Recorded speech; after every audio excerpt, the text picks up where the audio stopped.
ओम नमो नारायण। समस्त सनातन प्रेमियों, आज मैं आप लोगों को राजा के क्या कर्तव्य होते हैं इस विषय पर चर्चा करने जा रहा हूं। आप सभी से अनुरोध है कि वीडियो को पूरा जरूर देखना और सुनना और ज्यादा से ज्यादा शेयर करना, जिससे यह जानकारी सभी सनातन प्रेमियों तक पहुंच सके।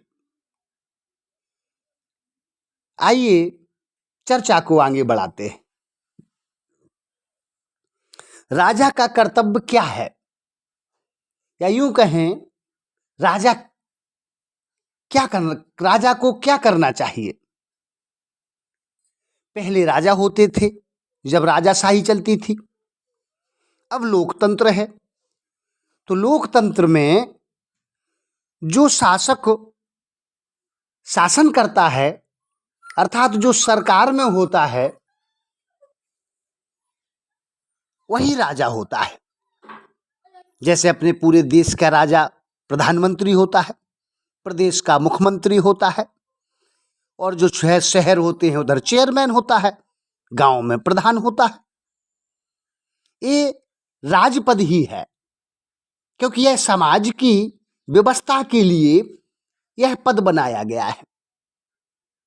अब बात समझ में आ गई होगी। अब हमारी चर्चा आगे बढ़ती है, यानी राजा का या सरकार का कर्तव्य क्या है। आइए चर्चा करते हैं।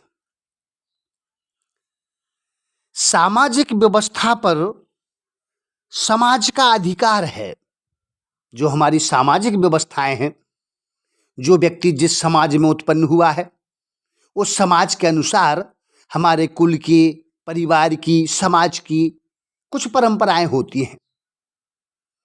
तो सामाजिक व्यवस्था पर समाज का अधिकार है, राजा या सरकार का अधिकार नहीं। ये हमारी परंपराओं में सरकार कहे कि आप ऐसा नहीं कर सकते, ये नियम नहीं है, आप इस कानून में रहें, तो ये उचित नहीं है। हमारे कुल, परिवार, समाज की जो सामाजिक परंपराएं हैं, उसका निर्वाह हम अपने अनुसार करेंगे। इसमें किसी राजा या सरकार का अधिकार नहीं है कि उनमें परिवर्तन करे। अतः समाज के नियम बनाना राजा का कर्तव्य नहीं है। जो व्यक्ति जिस समाज का होता है, उस समाज के अपने अपने नियम होते हैं। जैसे विवाह, व्यापार, जीविका, संतानोत्पत्ति, वर्णाश्रम धर्म का पालन आदि प्रजा के धर्म है। प्रजा के धर्मों में हस्तक्षेप करना राजा का कर्तव्य नहीं है। अगर राजा उनमें हस्तक्षेप करता है तो यह अन्याय है। राजा का मुख्य कर्तव्य है प्रजा की रक्षा करना और उससे बलपूर्वक धर्म का पालन करवाना। यह राजा या सरकार का कर्तव्य है। कोई धर्म का उल्लंघन ना करे, इसलिए धर्म का पालन करवाना राजा का अधिकार है। परंतु धर्मशास्त्र के विरुद्ध कानून बनाना राजा का घोर अन्याय है। हिंदू एक से अधिक विवाह ना करे, अमुक उम्र में विवाह करे, 2 से अधिक संतान पैदा ना करे आदि कानून बनाना राजा या सरकार का अधिकार नहीं है। राजा का कर्तव्य अपने राज्य में जन्म लेने वाले प्रत्येक व्यक्ति के जीवन निर्वाह की व्यवस्था करना है, ना कि उसके जन्म पर ही रोक लगा देना। अपने धर्म, वर्ण, आश्रम, जाति आदि के अनुसार आचरण करना प्रजा का अधिकार है। अगर प्रजा धर्म, वर्णाश्रम आदि की मर्यादा के विरुद्ध चले तो उसको शासन के द्वारा मर्यादा में लगाना राजा का या सरकार का कर्तव्य है। श्रीमद् भागवत कहती है, ऐश्वर्याज्ञाम परो धर्मो हयार्ता नामार्ति निग्रह। अर्थात राजाओं का परम धर्म यही है कि वे दुखियों का दुख दूर करें। फिर आगे क्या कहते हैं, राज्ञो ही परमो धर्म स्वधर्म स्थानुपालनम शास्तो अन्यान यथा शास्त्र मनाप दुपथानि। बिना आपत्ति काल के मर्यादा का उल्लंघन करने वालों को शास्त्रानुसार दंड देते हुए अपने धर्म में स्थित लोगों का पालन करना राजाओं का या सरकार का परम धर्म है। जो राजा प्रजा को धर्म मार्ग की शिक्षा ना देकर केवल उससे कर वसूल करने में लगा रहता है, वह केवल प्रजा के पाप का ही भागी होता है और अपने ऐश्वर्य से हाथ धो बैठता है।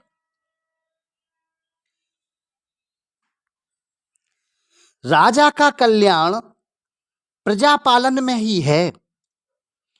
इससे उसे परलोक में प्रजा के पुण्य का छठा भाग मिलता है, ऐसा श्रीमद् भागवत कहती है।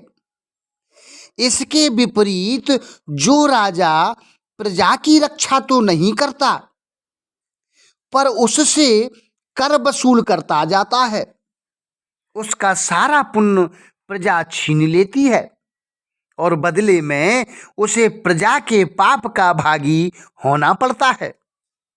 भागवत कहती है, यस्य राष्ट्रे प्रजा सर्वाश्रयन्ते साध्वसाधुवी तस्य मतस्य नश्यन्ति कीर्तिरायुर्भगो गति।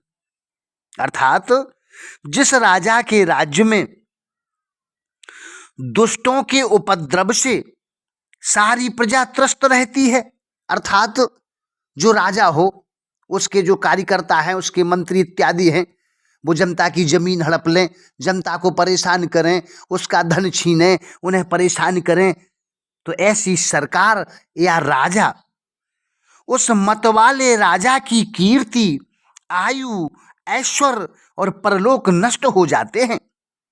तुलसीदास जी लिखते हैं, जासु राज प्रिय प्रजा दुखारी सो नृप अवश्य नरक अधिकारी।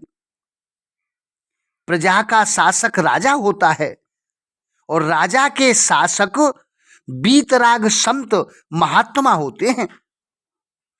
धर्म और धर्माचार्य पर राजा का शासन नहीं चलता, उन पर शासन करना राजा का घोर अन्याय है। धर्म और धर्माचार्य का राजा पर शासन होता है। यदि उनका राजा पर शासन ना हो तो राजा उच्छृंखल उद्दंड हो जाए। निर्बुद्धि राजा ही धर्म और धर्माचार्य पर शासन करता है, उन पर अपनी आज्ञा चलाता है, क्योंकि वह समझता है कि बुद्धि मेरे में ही है, दूसरा भी कोई बुद्धिमान है यह बात उसको जचती ही नहीं। पहले जो हमारे राजा लोग होते थे, पहले हमारे देश में राजा लोग राज्य तो करते थे पर सलाह ऋषि मुनियों से लिया करते थे। कारण क्यों लेते थे? क्योंकि जो ऋषि मुनि होते हैं वो समाज का भला चाहते हैं और उनका कोई स्वार्थ नहीं होता। कारण कि अच्छी सलाह वीतराग पुरुषों से ही मिल सकती है, भोगी पुरुषों से नहीं, क्योंकि जो भोगी पुरुष सलाह देंगे तो वो तो अपना स्वार्थ देखेंगे कि हम कैसे धन इकट्ठा कर लें, हम कैसे समाज को लूट लें, तो वो तो वही सलाह देंगे। इसलिए कानून बनाने का अधिकार वीतराग पुरुषों को ही है। जो कानून बनाए जाते हैं, जो कानून नियम बनाए जाते हैं, इनमें जो धर्माचार्य हैं, धर्म में तत्पर रहने वाले शंकराचार्य आदि हैं, उनसे सलाह लेकर कानून बनाना चाहिए। परंतु उल्टा होता है। लेकिन पहले ऐसा नहीं होता था। उस समय की बात बताते हैं जो त्रेतायुग की है। महाराज दशरथ और भगवान राम भी प्रत्येक कार्य में वशिष्ठ जी से सम्मति लेते थे और उनकी आज्ञा से सब काम करते थे। परंतु आजकल के शासक संतों से सम्मति लेना तो दूर रहा, उल्टे उनका तिरस्कार अपमान करते हैं। जो शासक खुद वोटों के लोभ में स्वार्थ में लिप्त है, उसके बनाए हुए कानून कैसे ठीक होंगे? धर्म के बिना नीति विधवा है और नीति के बिना धर्म विधुर है। अतः धर्म और राजनीति दोनों साथ साथ होने चाहिए, तभी शासन बढ़िया होता है। बढ़िया शासन का नमूना महाराज अश्वपति के इन वचनों से मिलता है। नामे स्तेनो जनपदे ना कदरियो न मद्यपा नाना हितारग्निर्ना विद्वान सुबैरी सुबैरिणी कुता। राजा अश्वपति के राज्य में